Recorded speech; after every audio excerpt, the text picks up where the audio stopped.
여러분 안녕하세요. 성공회 음악 이야기 7번째 시간입니다. 전체 강의의 절반이 벌써 지났네요. 저는 강남교회 지휘자이자 서울교구 남성합창단 지휘자인 김민 예레미야입니다. 오늘도 함께 들어주시고 알려주시고 공유해주셔서 감사드립니다. 지난 강의인 제6강 코랄 이븐송에 이어서 오늘은 영국 교회 합창음악의 상징적인 장르이자 가장 성공회다운 음악 양식인 앵글리칸 찬트에 대해 말씀드릴 시간입니다. 앵글리칸 찬트, 이름부터 나는 성공의 찬송이다 라고 아예 대놓고 자신의 정체성을 드러내는 음악이죠. 오늘 강의 주제를 특별히 손꼽아 기다려오셨다는 신부님과 교우분들 그리고 음악인분들이 참 많이 계시더라고요. 거듭 진심으로 감사드리며 조만간 오프라인 강의 기회가 더 생기면 훨씬 흥미롭고 쉽고 가깝게 얘기를 나눠볼 수 있으리라 생각됩니다. 제7강 앵글리칸 찬트 지금부터 시작합니다. 앵글리칸 찬트는 감사성 찬예의 첫 번째 성경 독서 후에 부르는 시편송이나 성무일과의 성시 등을 부를 때 주로 사용하는 성공회만의 독특한 시편 찬송 형식입니다. 지금 이 강의의 배경음악으로 나오고 있는 찬송도 영국 링컨 교구 대성당 성가대가 부르는 앵글리칸 찬트들입니다. 찬트를 길이별로 구분하면 크게 7마디로 되어 있는 싱글 찬트, 14마디로 되어 있는 더블 찬트, 그리고 존재는 하지만 거의 사용하지 않는 21마디의 트리플 찬트, 이렇게 세 가지 형식으로 구분되는데요.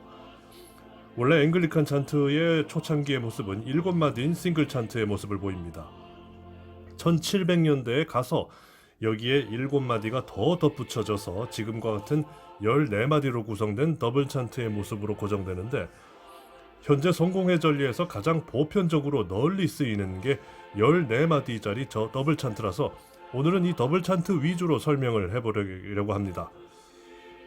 구성을 간략하게 말씀드리면은 14개의 악절, 즉 마디로 구성된 4성부의 화성 진행으로 첫 악절에 여러 음절이 들어가고요. 그 다음 악절들에 각각의 한 음절의 단어가 삽입돼서 마무리되는 형식을 보입니다. 이 좀 표현이 어려우신가요? 다음 화면을 잘 봐주세요. 자, 현재 대한성공회에서 부르는 앵글리칸 찬트 형식입니다. 성공회 교우분들은 굉장히 눈에 익으실 겁니다. 시편을 운문 형식으로 뜯어고치지 않고 그대로 부르기 위해 만들어졌습니다.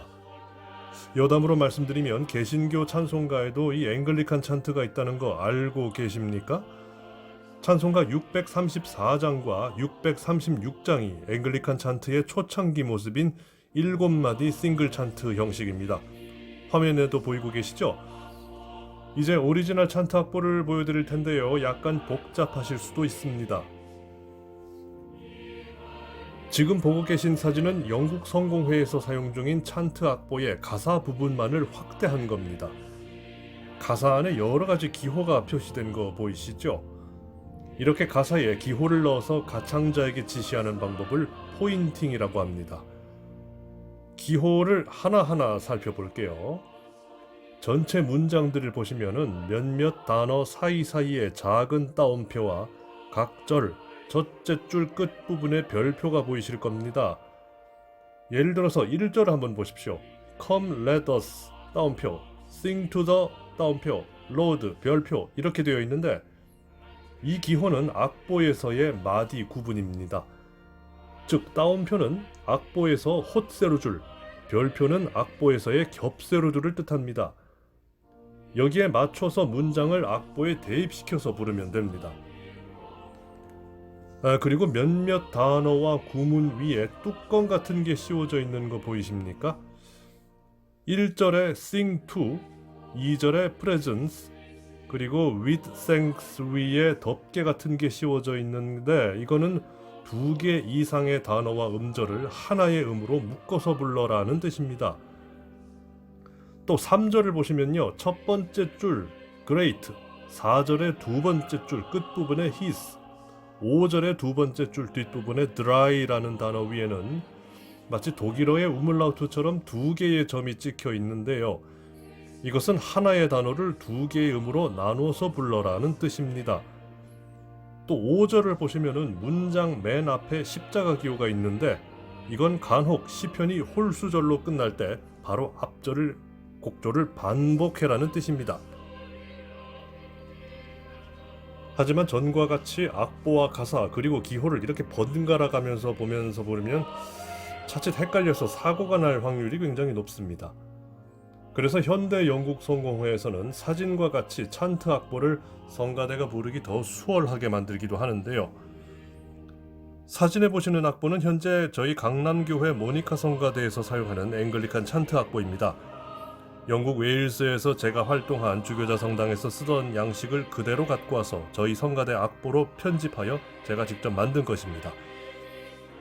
참고로 말씀드리면 강남교회는 2018년부터 성공회 전예음악 회복 프로젝트 일환 중 하나로 대축일이나 한 달에 한 번 완전히 새로운 곡조의 앵글리칸 찬트를 감사성찬예 중에 성가대가 부르고 있습니다.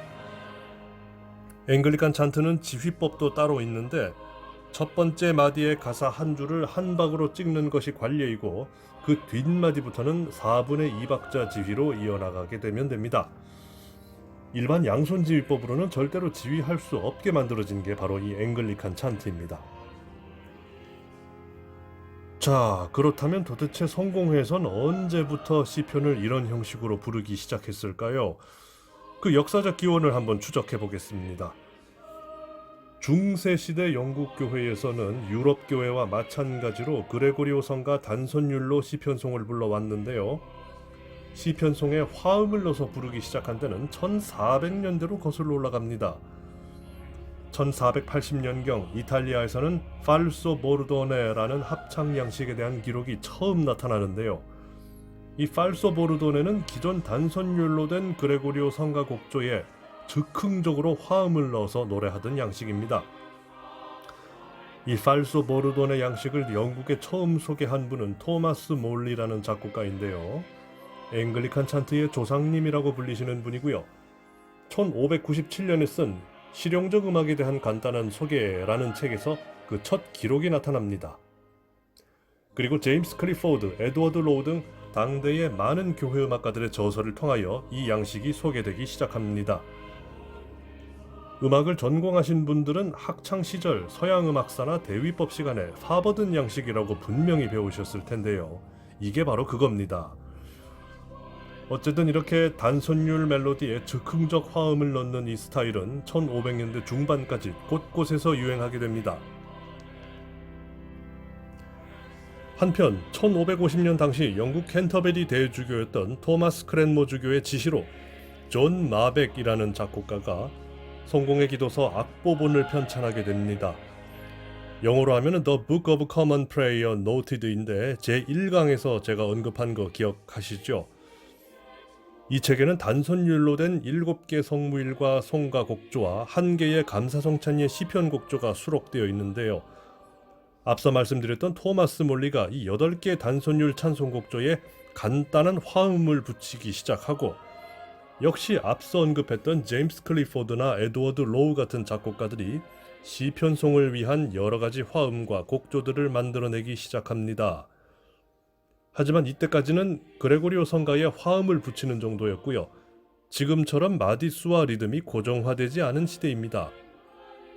오프라인 강의 기회가 더 생기면은 성공회가 막 태동하던 1500년대 초창기 앵글리칸 찬트를 함께 불러보는 시간을 가져볼 계획입니다. 1600년대 중반으로 접어들면서 반복적인 리듬 양식을 선호하게 되고 영국 교회 음악 역시 여기에 영향을 받게 되는데요. 1600년대부터 대략 1750년경 사이를 바로크 시대라고 부릅니다. 바로크 시대는 화려한 화성 진행과 장식음이 특징이죠. 이 시대 영국의 많은 작곡가들 역시 그들 또한 각자 개성이 넘치는 자신들만의 화성으로 다양한 화음의 시편 곡조들을 쓰게 되고요. 아까 싱글 찬트 말씀드렸는데 7마디로 구성된 싱글 찬트가 서서히 공적인 양식으로 굳어진 때가 바로 이때입니다.